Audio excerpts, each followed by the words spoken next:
Nous le savons. Croyons, Seigneur Dieu Tout-Puissant, ce que tu as commencé, tu vas l'achever. Manifeste-toi encore et encore. Que le monde sache que tu es le Dieu. Manifeste-toi comme Seigneur Dieu Tout-Puissant. Le jour où Pierre et Jean ont rencontré cet homme devant la porte appelée la Belle. Seigneur Dieu Tout-Puissant, le monde a su qu'ils avaient quelque chose d'important. Ils avaient quelqu'un dans leur vie qui s'appelait Jésus-Christ de Nazareth. Et c'est lui-là qui agit jusqu'à présent. Nous voulons, Seigneur Dieu Tout-Puissant, te voir en œuvre. Nous voulons, Seigneur Dieu, voir ta manifestation. Car toi, tu n'as pas changé. La Bible dit, tu es le même hier, aujourd'hui, éternellement. Tu as fait à l'époque de cet homme. Tu es capable de le faire encore en notre temps. Toi, tu ne choisis pas le lieu. Tu ne choisis pas qui faire, mais celui qui est prêt à recevoir. Nous croyons, Seigneur Dieu, tu vas le faire. Reçois la gloire, Seigneur. Nous nous levons ce soir contre toute force, Seigneur, satanique, maléfique, qui peut s'opposer à ta volonté en ce lieu. Nous déclarons nul et sans effet au nom de Jésus. Et nous invoquons ta présence, Seigneur. Agis encore et encore. Au nom de Jésus. Amen. Quelqu'un acclame très fort le Seigneur. Oui, nous allons prendre place ce soir. Amen. On m'a déjà présenté et je n'ai pas besoin de me présenter encore. Alléluia. Ce que je sais, c'est que vous êtes un peuple merveilleux, un peuple chaleureux. Depuis que je suis arrivé, je suis en train de voir les œuvres de Dieu. Je dis que moi, si j'étais en Turquie, je viendrais dans cette église premièrement pour danser. Alléluia. Et ensuite, je vais prier. Je rends grâce à Dieu pour l'opportunité qu'il m'est donnée ce soir de partager la parole avec vous. Ce n'est pas donné à n'importe qui. Vous savez, moi, je suis un père de la maison. Et je sais ce que ça veut dire l'église. L'église, ce n'est pas quelque chose à s'amuser. Et si quelqu'un dit, prends le micro, c'est que c'est une grâce. Et pour moi, je considère cela un privilège. Je ne mérite pas, mais je rends grâce à Dieu pour cela. L'homme de Dieu a dit que c'est ma première fois d'arriver ici. Mais moi, je dis que ce n'est pas la première fois. Je me suis vu en ce lieu dans le rêve, dans une vision terrible. Et aujourd'hui, pendant que j'étais en train de parler avec l'homme de Dieu, j'ai vu la scène revenir. Ça peut faire déjà 2 ans plus. Je dis, mais tiens, j'ai déjà vu la scène ici. Je suis assis dans un bureau avec un homme, on parlait, et dans un pays étranger. Donc, ce n'est pas pour moi la première fois. Je suis déjà arrivé ici en esprit. Et je sais que si Dieu m'a montré cela avant, c'est-à-dire qu'il a un plan dans la vie de quelqu'un. Je dis, le Seigneur a un plan dans la vie de quelqu'un. Vous savez, moi j'aime crier. Et quand j'arrive dans un endroit, je suis un bulldozer. Je me retiens tout simplement parce que c'est le début. Alléluia. Vous savez, il faut que tu sois prêt à recevoir ce soir. Moi, j'aime le miracle. Tu ne peux pas prier Dieu et pas expérimenter la main de Dieu dans ta vie. Si nous venons à l'église, c'est pour voir la main de Dieu se manifester. Et je rends grâce à Dieu pour ce thème magnifique. Lève-toi et marche. C'est quelque chose de merveilleux. Et moi, si j'étais à ta place, je me lèverais déjà spirituellement. Vous savez, dans l'homme, c'est l'esprit. Il faut être prêt. Nous avons peut-être 3 à 4 jours à faire ensemble. Et profite de ces moments. Reste dans la prière. Chaque fois que je rends ministère quelque part, il y a l'accompagnement de miracles. Ça ne passe pas à côté. Chaque fois à l'église, chaque semaine, il y a un miracle qui s'opère. Il y a quelque chose qui se passe. Alléluia. Et je prie Dieu que ça soit aussi la même chose ici, au nom de Jésus. Écoutez, le miracle, en réalité, c'est la personne qui espère un miracle, qui produit son miracle. L'homme de Dieu vient avec la puissance de Dieu. Et la personne qui reçoit, celui qui produit, va extérioriser ce qui est à l'intérieur de lui. Parce que tout ce que tu as besoin se trouve en toi. Tu as besoin juste d'accepter et d'avoir la foi. Alléluia. Et je sais que le Seigneur agira.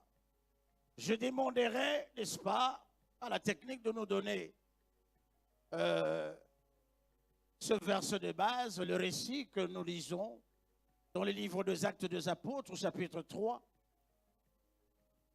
et le verset 1. On va bien à partir du verset 1. La Bible nous dit ceci, que Pierre et Jean montaient ensemble au temple à l'heure de la prière. C'était la 9e heure.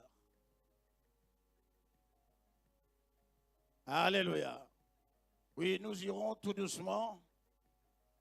Je préfère lire dans la Bible pendant que nous suivons de l'autre côté. On parle cela dans le livre des Actes des Apôtres, chapitre 3, à partir du verset 1. Nous devons savoir, ce récit est en train de se passer juste après la Pentecôte.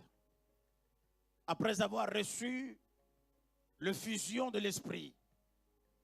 Et c'est en ce moment-là, c'était pour la première fois que Pierre, en tant que disciple, en tant qu'apôtre de Dieu, a expérimenté la puissance de Dieu dans sa vie.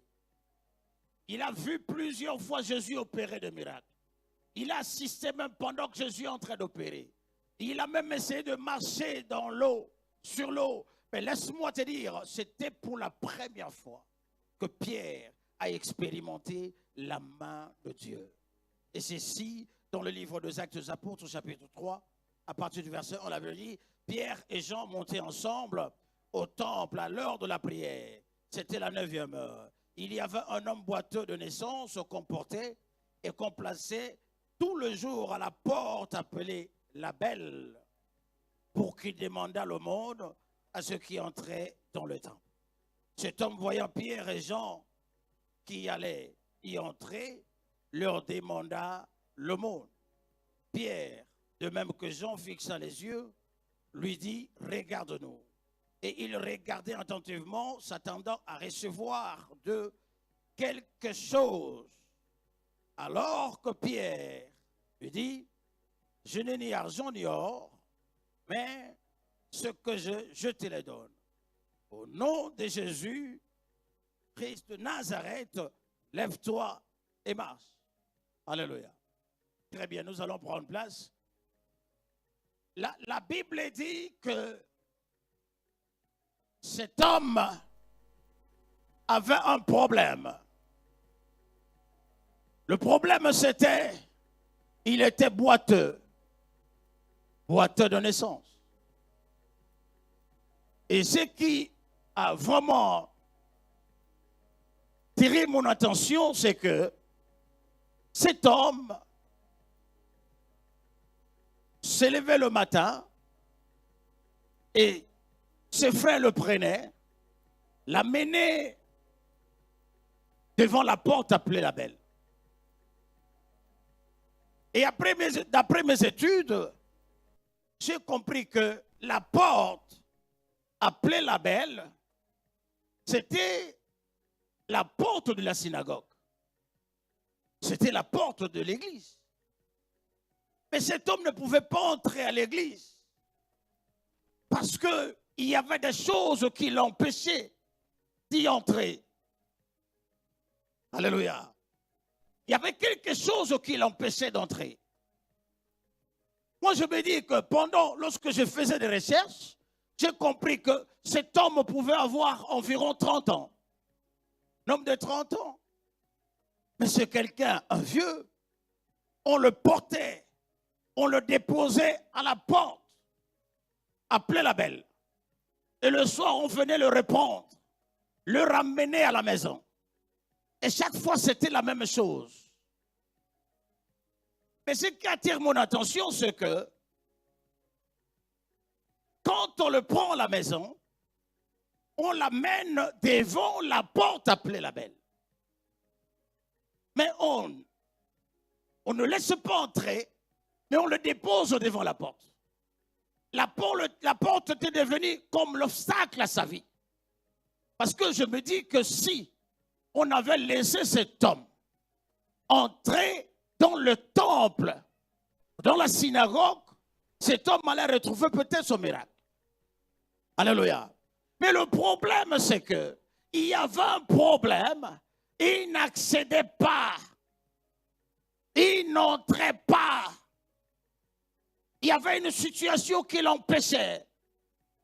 Il ne pouvait pas accéder. Et là, il y avait un problème. Et c'est ça qui m'a poussé maintenant à comprendre la porte. La porte, qu'est-ce que cela veut dire?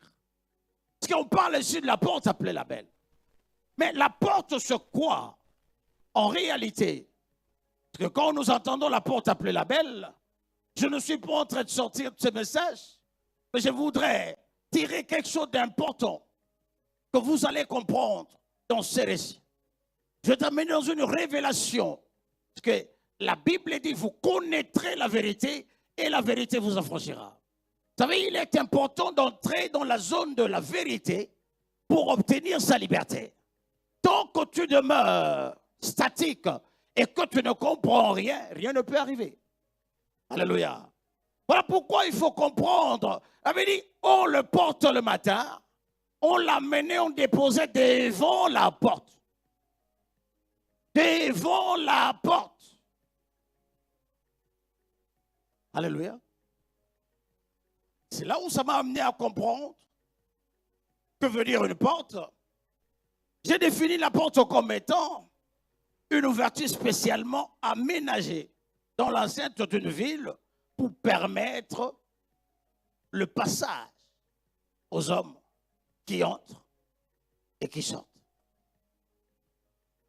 La porte permet à un homme d'entrer, d'accéder à un endroit et de sortir. Sans la porte, rien ne peut marcher. La porte, en fait, c'est quoi? C'est un accès. La porte, c'est une entrée, c'est une ouverture. C'est aussi un passage.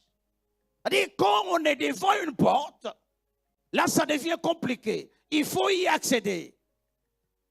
La porte est un élément clé de l'accès à une pièce ou à un bâtiment. C'est-à-dire, c'est très, très important. Quand on bâtit une maison et qu'on ne met pas une porte, c'est qu'il y a un problème. Alléluia. C'est qu'il y a un problème. Alors, quand je regarde la porte, je peux définir la porte de deux manières. Premièrement, dans le livre de Josué, chapitre 20, le verset 4, que je demanderai, comme c'est là, Josué, chapitre 20, pour que tout le monde le voie, le verset 4, la Bible dit quelque chose et qui va dépasser l'entendement des hommes. Josué, chapitre 20, le verset 4 avait dit, le maître s'enfuira vers l'une de ces villes, s'arrêtera à l'entrée de la porte de la ville et exposera son cas aux anciens de cette ville. Et ils recueilleront auprès d'eux dans la ville et lui donneront une demeure afin qu'il habite avec eux. Alléluia. Tandis le maîtrier va courir là où le problème est passé. Et il arrivera à la porte. Pourquoi? Parce qu'à la porte, il trouvera des âmes qui sont là. Et selon ce verset biblique, je définis la porte comme étant un endroit où le magistrat et les anciens de la ville s'asseyaient pour rendre justice et traiter les affaires. C'est-à-dire, ils recevaient les gens à la porte. Ils rendaient justice aux gens. Ils traitaient les affaires au niveau de cette porte. Suivez-moi très bien. Parce que si tu te perds, tu ne comprendras pas là où je suis en train d'aller. Il est très important de comprendre que selon cette parole, premièrement, j'ai défini la porte comme étant un lieu ou un endroit où les anciens et les magistrats de la ville s'asseyaient pour rendre justice et traiter leurs affaires. On traitait les affaires. Ils prenaient des décisions sur la vie des gens. Ils déterminaient ce qui devait être, ce qui devait arriver.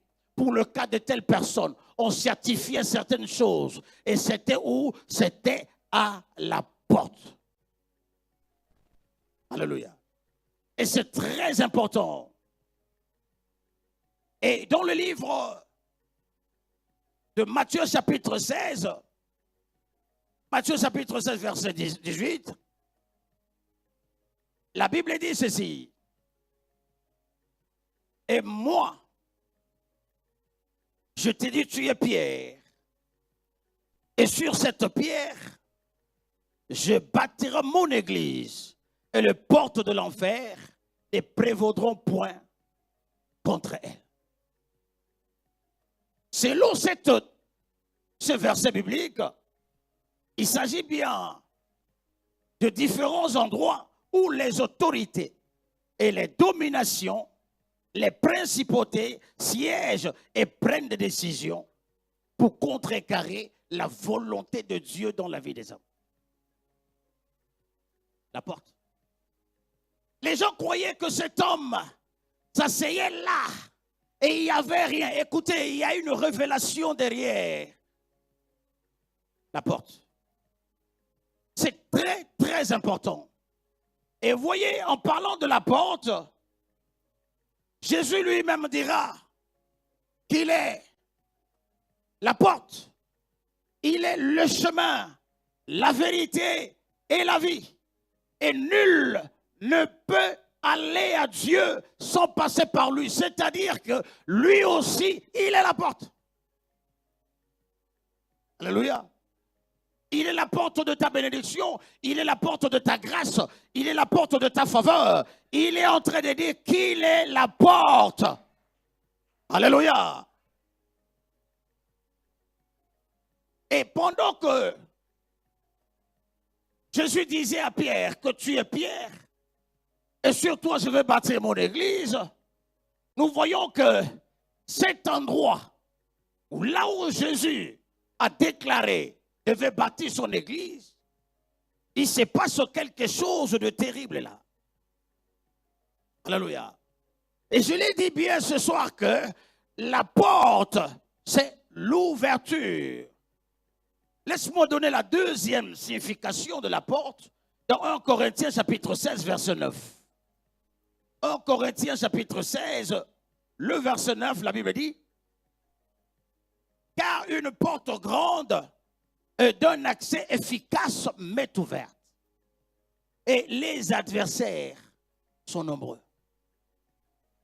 Alléluia. Elle dit, car une porte grande et d'un accès efficace m'est ouverte. Et les adversaires sont nombreux. En regardant cette parole,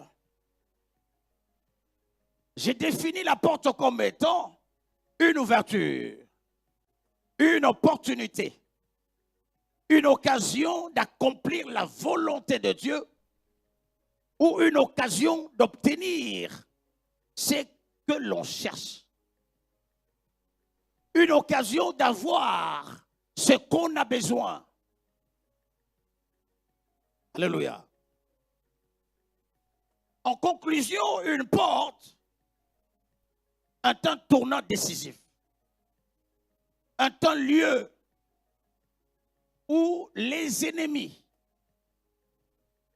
sont installés afin d'empêcher aux enfants de Dieu aux hommes d'atteindre leur miracle, d'atteindre leur bénédiction. Alléluia. Et si nous pouvons comprendre cette vérité et s'élever dans la prière, vous allez voir que la liberté arrivera certainement au nom de Jésus. Est-ce que je m'adresse à quelqu'un? J'ai dit la liberté arrivera certainement au nom de Jésus.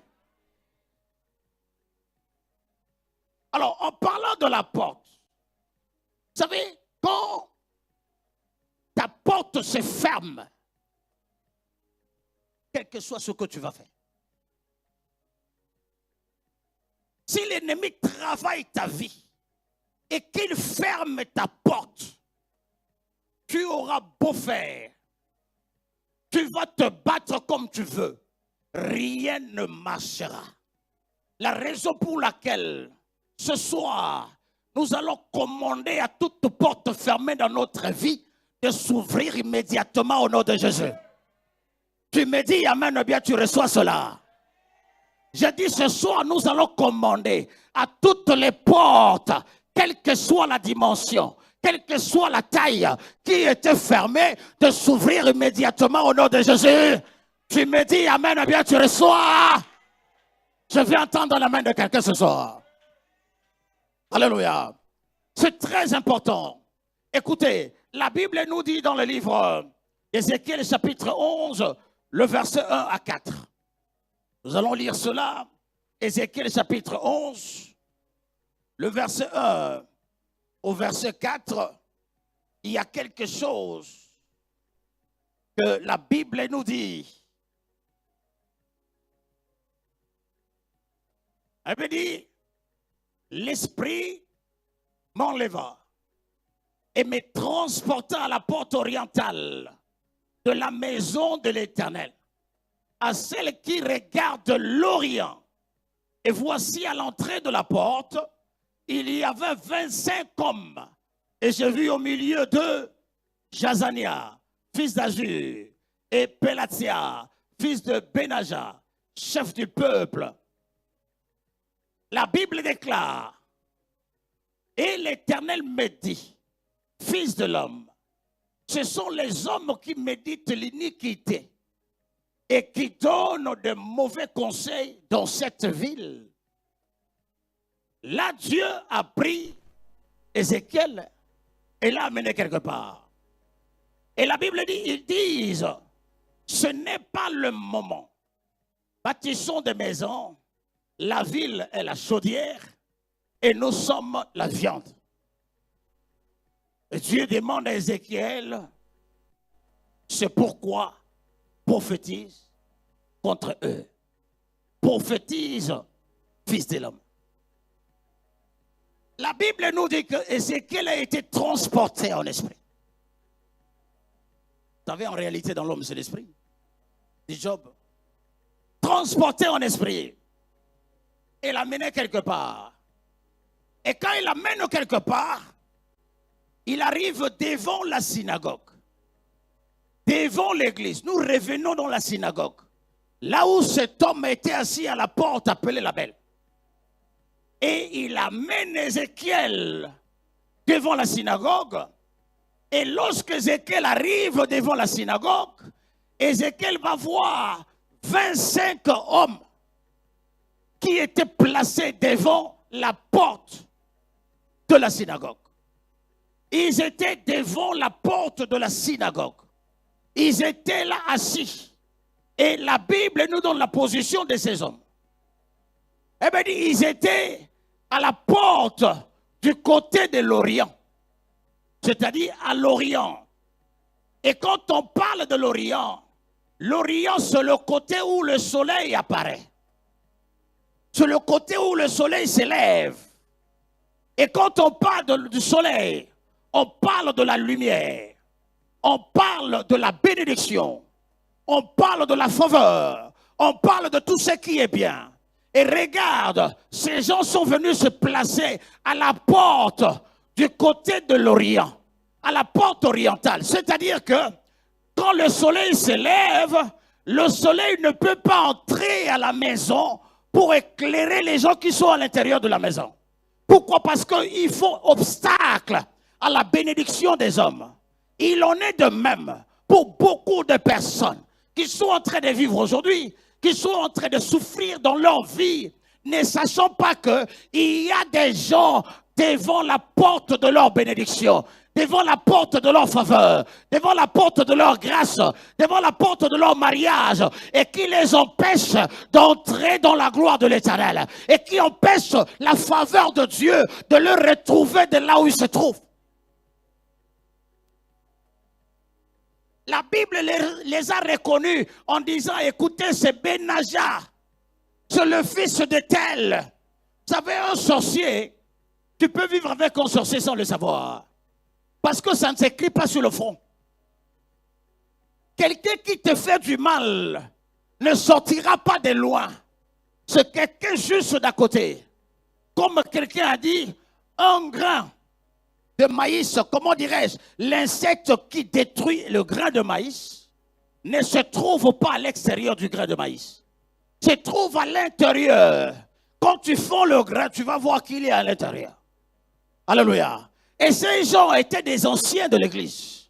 Ils étaient placés devant la porte, empêchés, n'est-ce pas, au soleil d'éclairer. Vous savez, il y a des gens, leur vie est caractérisée par le ténèbre. Le ténèbre sur ténèbre.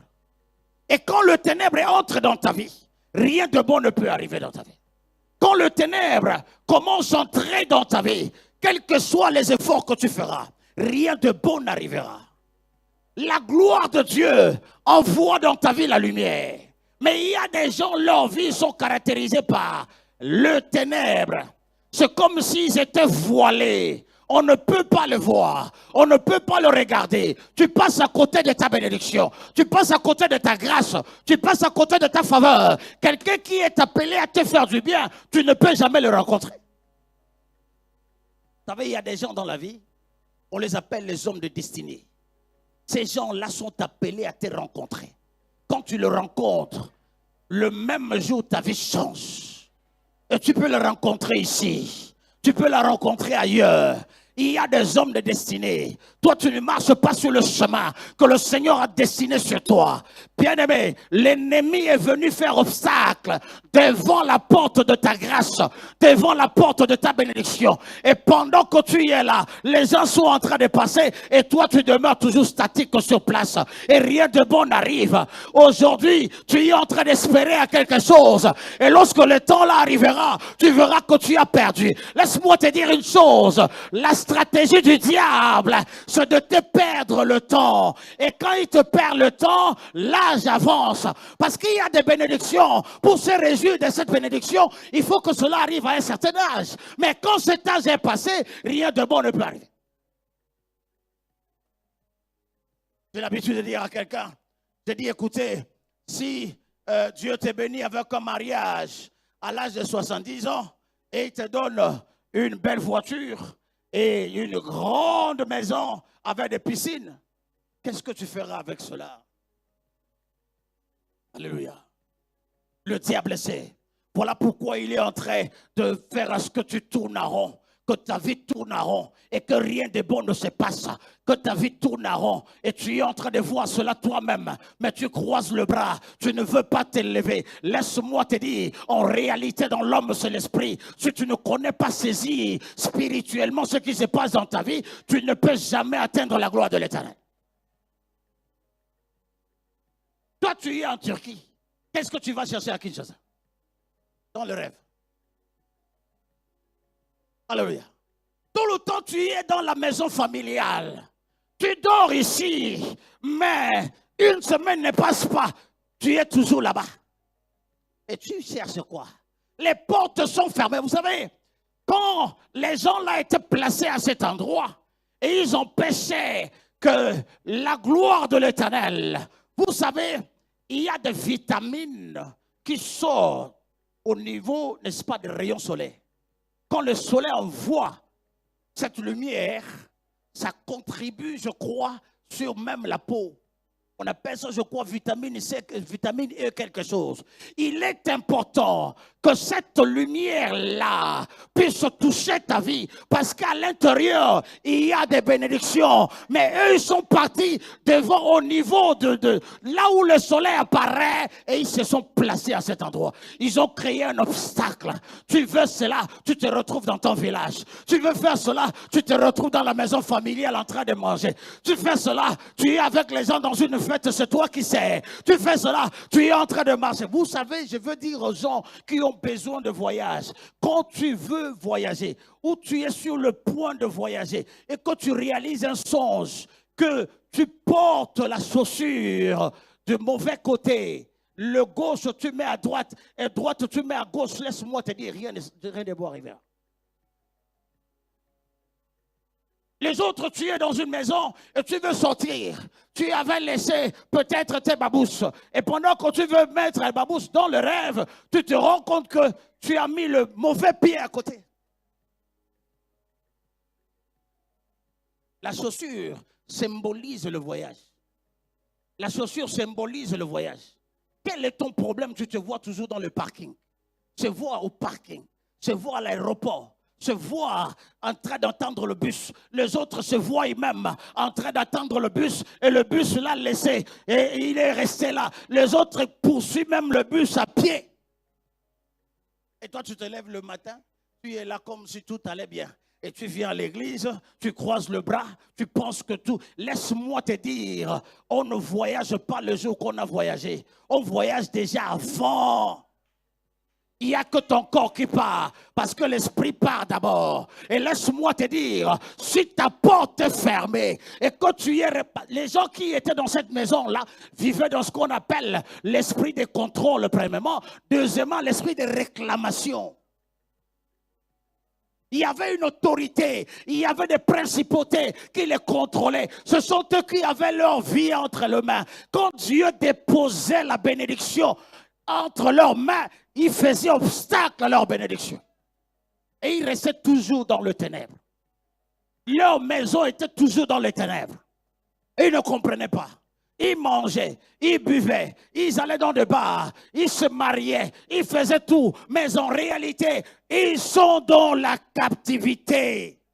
Pourquoi? Parce que la porte était complètement fermée. Je pose la question à quelqu'un ce soir. Qui a fermé ta porte? Alléluia. Est-ce que je m'adresse à quelqu'un? Je ne suis pas venu m'amuser. Je suis venu te dire, qui a fermé ta porte? Tu as le problème de qui? Qui a pris ta vie et a mis dans une calebasse? Il s'est assis dessus. Il a dit, celui-ci, il partira, il marchera dans le monde. Il n'arrivera pas à la destination. Ça fait 16 ans, 18 ans, les autres 20 ans, les autres 7 ans. Tu es parti de chez toi avec une destination précise. Une destination précise, pardon. Jusqu'au jour d'aujourd'hui, tu n'es pas encore arrivé. Tu es toujours debout en attendant. Je vais voir comment ça va se passer. En attendant. Et pendant que tu fais en attendant, le temps passe, l'heure passe et ta vie est en train d'avancer. Tu es sorti de la maison de ton père. Tu n'avais pas de barbe blanche. Tu n'avais pas de cheveux blancs. Pendant que je suis en train de parler, le Seigneur me dit une chose. Il y a une femme ici, tu as un problème au niveau du ventre. Et chaque fois quand tu es en train de voir tes menstrues, cela te dérange au point où tu ne sors pas de ta maison. Et pendant que je suis en train de parler, le Seigneur est en train de travailler ta vie maintenant. Et la guérison est en train de se manifester au nom de Jésus. Tu me dis amen ou bien tu reçois. Ouvre ta bouche, dis amen ou bien tu reçois. Alléluia. Il faut arracher ta bénédiction. Alléluia. Il faut arracher ta bénédiction. Récupérer ce qui t'appartient. Écoutez, je suis venu aujourd'hui te réveiller. Toi qui es en train de dormir. Il y a des opportunités qui arrivent dans ta vie.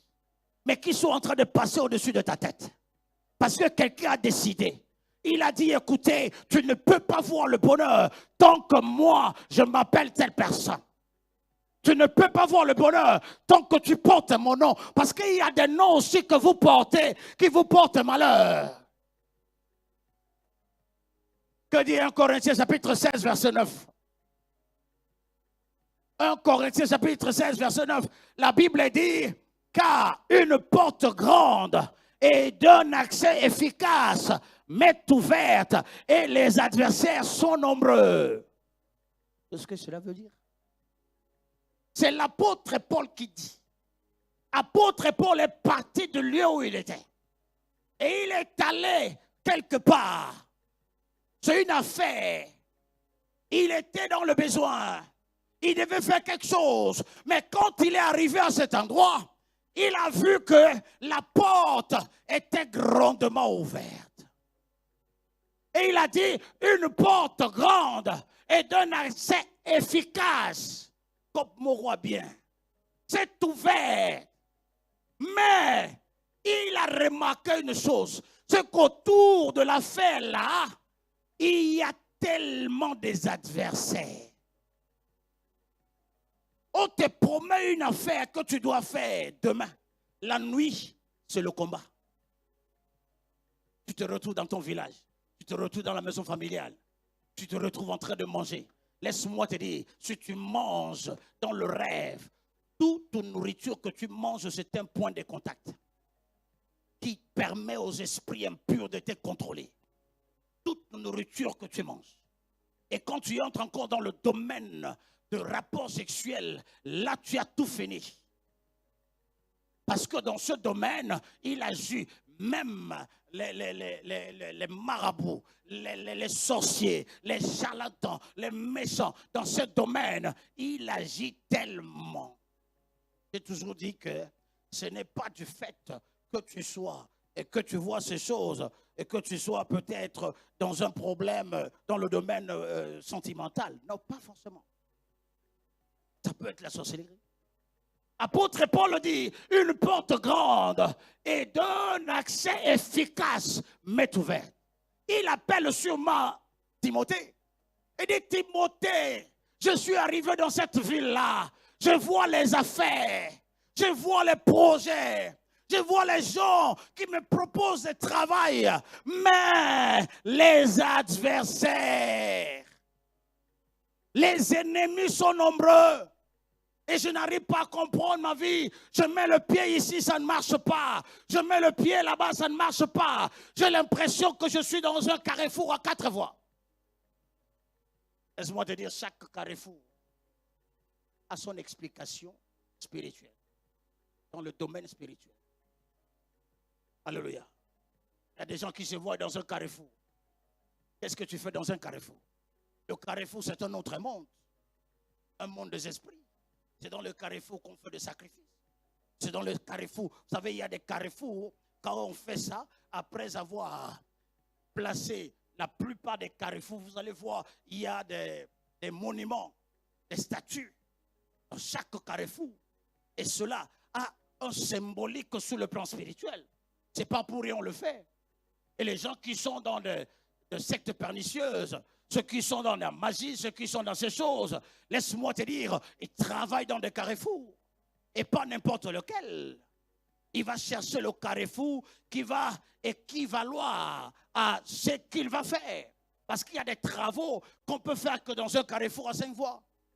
Il y a des travaux qui peuvent se faire que dans un carrefour à 3 voies. Et toi, on t'a placé dans quel carrefour? Ta vie est à quel endroit?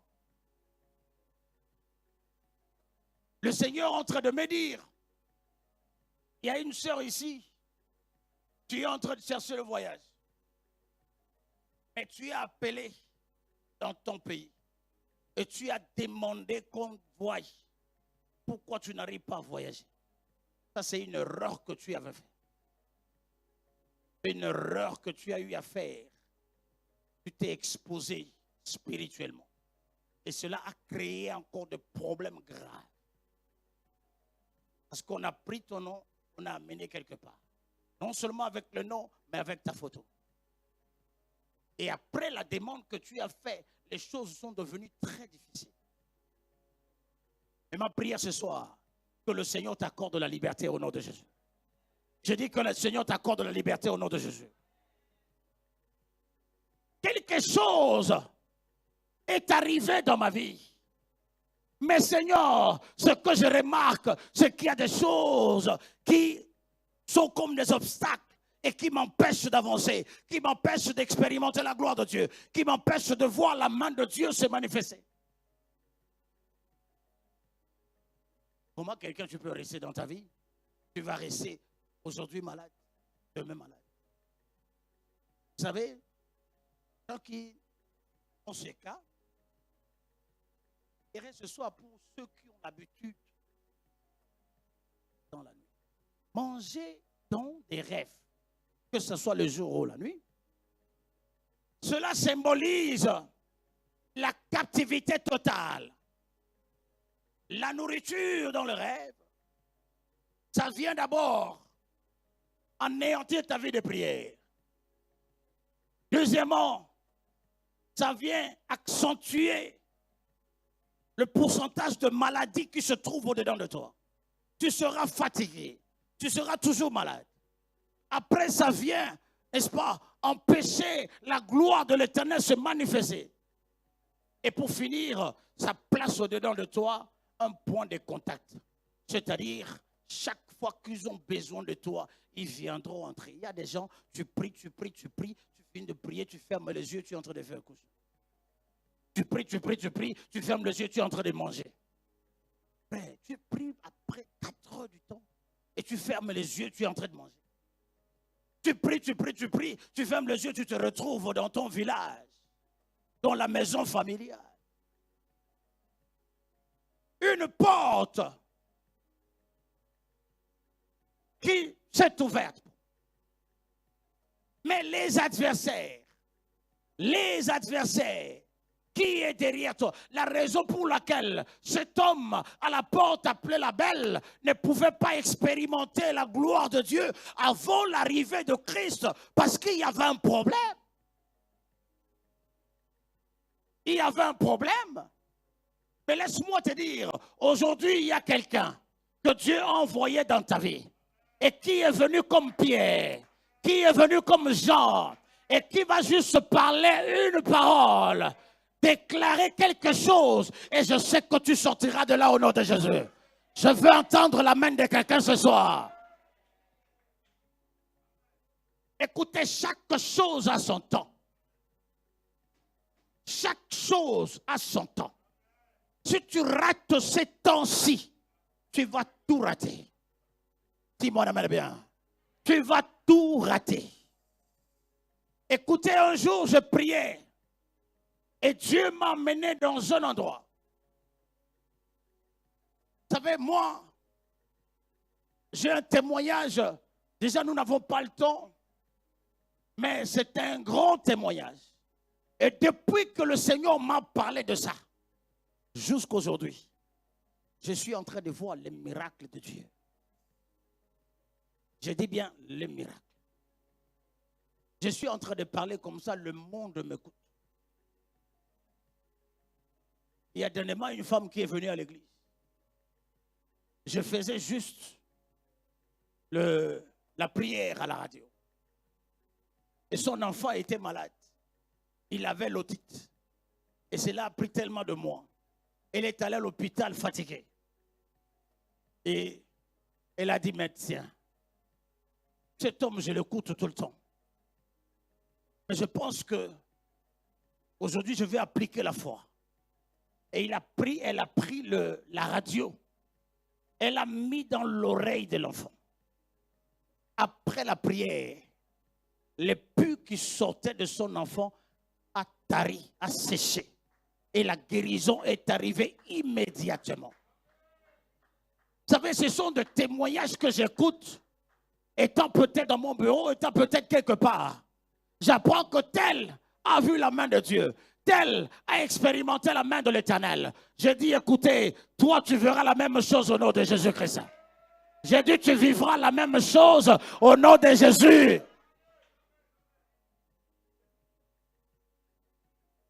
J'ai rencontré un monsieur de Némon. Il est venu me voir avec son enfant. L'enfant On a pris l'esprit de l'enfant, on a mené cela dans les eaux. Et depuis le jour-là, l'enfant n'est plus normal. L'enfant ne parle pas bien. L'enfant ne parle pas avec des gens. Il me restait seul. Pendant qu'il était en train de me parler, j'ai dit non. On a pris l'esprit de l'enfant, on a récupéré. Et on a mis dans son esprit un esprit des eaux. Et qui ne peut pas dialoguer avec vous. Parce que ce n'est pas un être qui doit vivre sur la terre. Et si nous continuons à garder cet enfant, ça ne sera pas une bonne chose. Il faut un travail spirituel. Pendant qu'on était en travail, j'ai dit, mais attends, comment tu as fait? Peut-être il est en train de me suivre, il est en Guinée équatoriale. Comment tu as fait pour arriver ici? Elle dit non. Pendant que j'étais avec mon enfant, j'étais en train de monter, descendre. J'ai vu un monsieur. Le monsieur là, tu avais prié pour lui. Et le Seigneur l'a guéri. J'ai dit, mais j'avais fait comment? Elle dit non. Le monsieur était impuissant. Il était devenu impuissant. Après 10 ans, il est devenu impuissant. Rien ne marchait dans sa vie. Il a souffert. Sa femme l'a abandonné. Il est parti avec les enfants. Et il souffrait pendant 10 ans de l'impuissance. Et le jour qu'il est arrivé, on lui a parlé de toi, il est venu. Et tu as prié pour lui. Quand il est rentré chez lui, automatiquement, il a reçu la guérison. Et le monsieur est parti chercher de l'argent. Il est revenu se marier et il est reparti avec sa femme. Et alors que nous parlons, sa femme est enceinte de 4 mois. Et c'est ce monsieur-là qui m'envoie chez toi pour que tu pries pour ma fille. Je sais que si tu le fais, ma fille sera guérie. Il dit, prends ta fille, assieds-toi là. Dis-moi, bien. Écoutez-moi très bien. C'est possible que tu sors de là où tu es. C'est possible que tu vois le miracle de Dieu.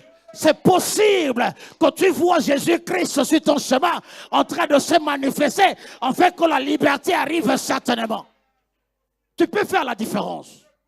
Moi, je sors d'une famille de 9 enfants. 9 enfants. On avait une condamnation établie dans notre famille.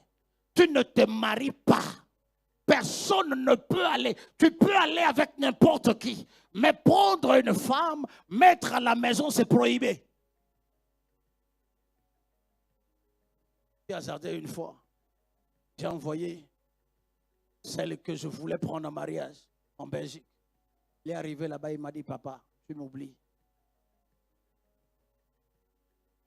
Bien sûr. Chaque fois que j'allais vers quelqu'un, la nuit là, c'était la bagarre. Les gens vont me poursuivre. Je te dis, frère, Jésus est réel. Jésus est vrai. La pauvreté, c'était l'une des choses qu'on avait placées dans ma vie. Et aujourd'hui, je suis sorti de toutes ces choses. Je suis un témoignage vivant. J'ai vu la main de Dieu. Les gens qui disent non, ces choses-là, que ces gens-là viennent me demander. Je veux leur expliquer comment ça se passe. Vous savez, il y a des gens qui disent non, nous on est ceci, moi je fais cela. Moi j'ai vécu dans une famille pauvre. J'ai dit pauvre. Il y a plusieurs hommes de Dieu qui disent non, moi j'ai pas fait des grandes études. J'ai eu le bac. Quand j'ai eu mon bac, je veux aller à l'université. Mes parents m'ont dit, ils n'ont pas d'argent. Pas te débrouiller. Moi, je suis entré au marché central parce que je n'avais pas voulu. J'ai chômé. L'année là, deuxième année, j'ai dit, comment je fais? J'entre au marché central, je commence à vendre les babouches. Je me retrouve dans la maison d'échange, en train de faire la monnaie. Ce n'est pas parce que j'avais voulu. Et quand j'ai eu de l'argent, je suis rentré dans une école privée qui était en face de VV Santé. J'ai fait 3 ans.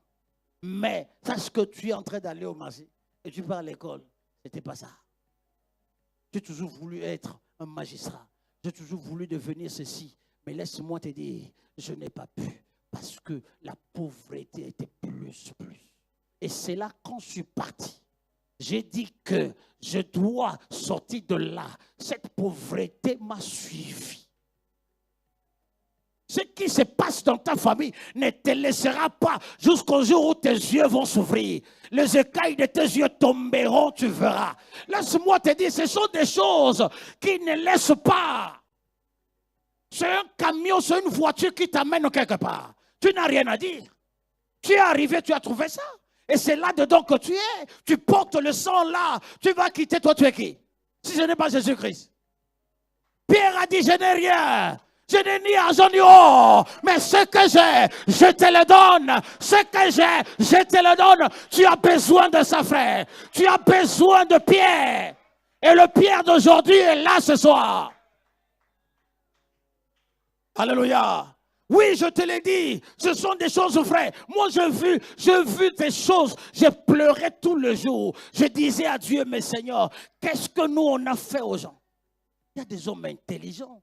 Il y a des gens qui devaient aller loin, arriver là-bas. Parce que les gens le voient toujours là-bas. Mais laisse-moi te dire, devant son visage, il y a un voile. Le voile est complètement fermé. Alors il faut arriver à déchirer. Il faut un cri pour que le voile soit déchiré. J'ai dit aujourd'hui, pendant cette période, ton voile sera déchiré au nom de Jésus. J'ai dit ton voile qu'on t'a placé dans ta famille sera déchiré au nom de Jésus. Quelqu'un est en train de dire non, ma vie est bien, je gagne. Non, ce que tu es en train de gagner là sont de superflus. Ce que tu devais gagner de vrai, de quelque part. Comment tu vas te voir entrer? Vous savez, en réalité, dans l'homme, c'est l'esprit. Si tu connais le monde de l'esprit, tu peux vivre en paix. Les attaques viennent dans la vie de tout le monde. Bien. Quelqu'un m'a dit, écoutez, j'ai rêvé un jour, papa, moi je rêve toujours que je marche, mais autour de moi, il y a des escargots. Mais ça, je ne comprends pas. Moi, je dis, mais qu'est-ce que tu fais? On représente la vie caractérisée par la lenteur. Tu ne peux pas arriver là où tu es. Ça, c'est la stratégie satanique. Il a mis les escargots autour de toi. Que ta vie, il a ralenti la vitesse de ta vie. Et tu ne peux pas arriver là où tu dois arriver. Il y a quelque part, on t'attend. Parce que le Dieu que nous adorons, c'est un Dieu de temps et de circonstances. Quand le temps de Dieu passe, tu ne peux plus rattraper cela. Il y a des gens qui pleurent aujourd'hui, ils devaient vivre la gloire de Dieu depuis hier. Mais aujourd'hui, ils sont en train de chercher à rattraper. C'est fini. Comme un père a dit, mais pourquoi nous sommes nés noirs? Il a dit, mais nous sommes nés noirs parce qu'on est arrivé en retard. On avait mis de l'eau comme ça et on a demandé aux gens d'aller entrer. Quand les gens sont entrés, ils sont devenus blancs. Et nous, on était en retard. Quand on est arrivé, l'eau avait tari. Et on a mis seulement les pommes comme ça. Et ici, devenu blanc et les pieds. On a ralenti ta vie. On a dit que, écoutez, tu ne peux pas atteindre là où les autres vont atteindre à temps.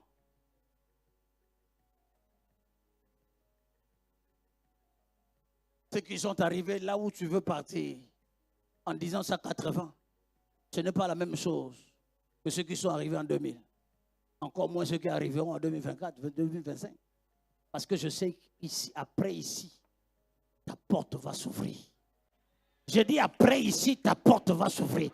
Je dis, je vais laisser des témoignages par la gloire de Dieu. Dieu m'a dit qu'avant mon départ, les gens verront la main de Dieu dans leur vie au nom de Jésus-Christ. Même cette nuit, vous allez réaliser des choses que vous n'avez jamais réalisées.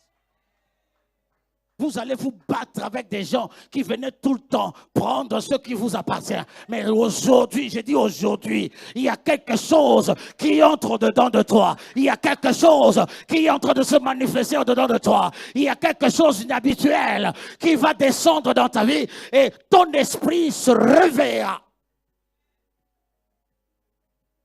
Alléluia. Ton esprit va se réveiller. Dieu te montrera ce qui t'appartient. Ils sont en train de jouer avec toi. Vous savez, c'est possible de servir le Seigneur et être dans la captivité.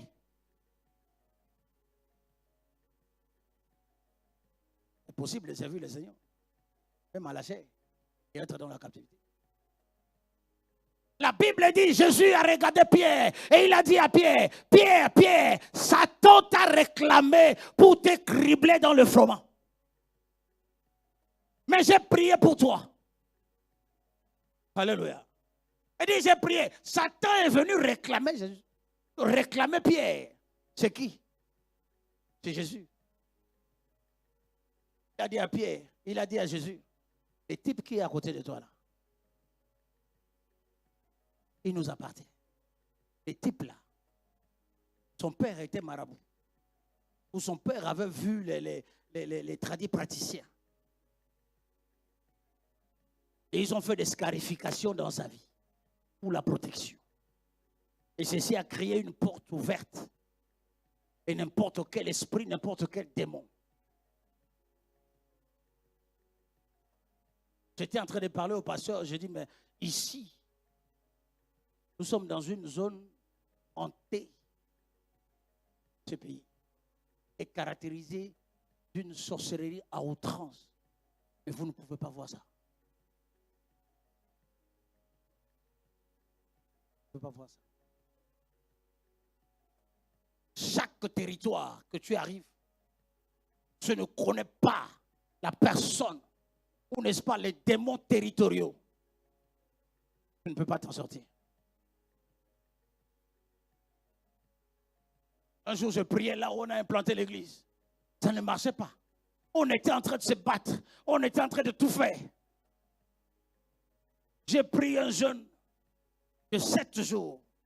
Je marchais la nuit de 5 heures, de minuit à 5 heures du matin. Le 3e jour, j'ai voulu me battre avec des chats. Ils sont venus 3 m'attaquer. Mais ça, c'est du jamais vu. Le 5e jour, le Seigneur m'a ouvert les yeux. Il a dit, regardez, ce qui dérange, c'est ce territoire. C'est celui-là qui gouverne. J'ai vu une panthère sortir sur une voisine. Elle marchait comme ça. Panthère. J'ai vu sa peau, ça brillait. Elle a dit, c'est un homme fort. Depuis le jour-là, j'ai commencé à me lever, à prier par rapport à cette situation. Je vous assure, toutes les bénédictions qui m'appartiennent, ça ne reste plus là-bas. Ça me retrouve. J'ai dit, ça me retrouve. Il faut arriver où les gens qui t'entourent diront, tu as trempé les mains. Si tu pries Dieu et que les gens ne t'accusent pas que tu as trempé les mains, c'est que tu n'as rien fait. Il faut que les gens voient la gloire de l'Éternel. Il faut que les gens voient la faveur de Dieu dans ta vie. Et c'est quelqu'un qui comprend ce que je dis. Qui est devant ta porte? Qui s'est dressé devant la porte de ta bénédiction? Devant la porte de ta gloire? Et qui a déposé des maladies dans ta vie? Tu es devenu l'ami des médecins. Aujourd'hui, hôpital. Demain, hôpital. Après-demain, hôpital. Ça, ce n'est pas la volonté de Dieu. Il faut que ça s'arrête au nom de Jésus. Tu vas te mettre debout de là où tu es. Et tu vas élever ta voix, dire merci à Dieu. Tu vas dire, Seigneur, je te rends grâce pour ce que tu as fait dans ma vie. Élève ta voix, dis merci à Dieu. Parle, parle, parle, parle, parle.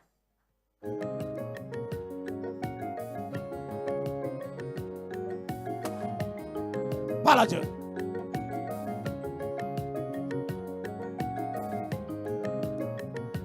Dis-lui merci. Au nom de Jésus-Christ de Nazareth. Amen. Amen. Dis Amen bien. Amen. La main levée au nom de Jésus. Dis au nom de Jésus.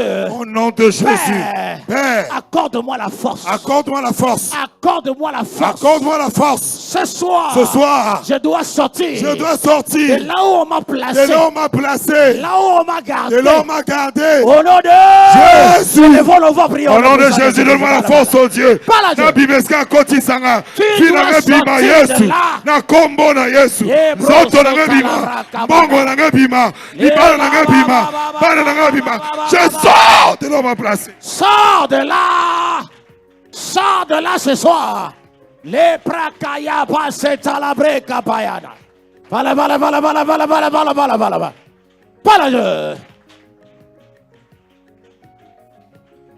Parle, Dieu parle.